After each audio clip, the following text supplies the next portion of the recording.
À la force des bras, mais surtout à bout de force, ces Gazaouis tentent de sauver leur tente.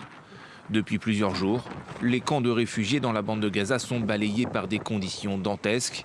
Le vent ne cesse de souffler et la pluie s'immisce partout. Nous et nos voisins, nous souffrons. Nos habits, nos matelas sont trempés et le sol aussi. C'est la 4e tempête que nous subissons. Nous n'avons rien, pas d'abri, pas de moyens, rien du tout.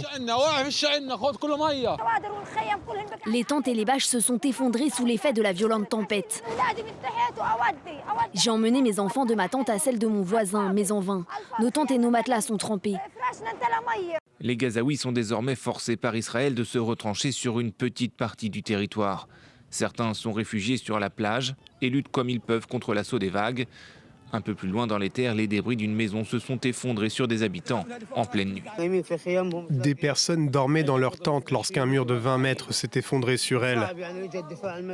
La défense civile est intervenue. La situation est très difficile pour les personnes déplacées sur la côte.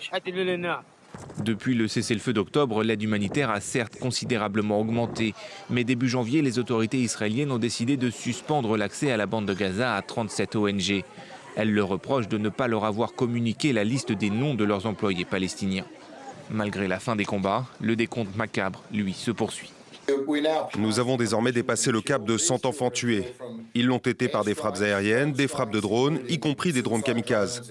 Ils sont tués par des tirs de chars, des balles réelles et des quadricoptères. Selon les données de l'ONU, plus de 80% des bâtiments de l'enclave ont été détruits ou endommagés par la guerre et plus de 70 000 personnes ont été tuées.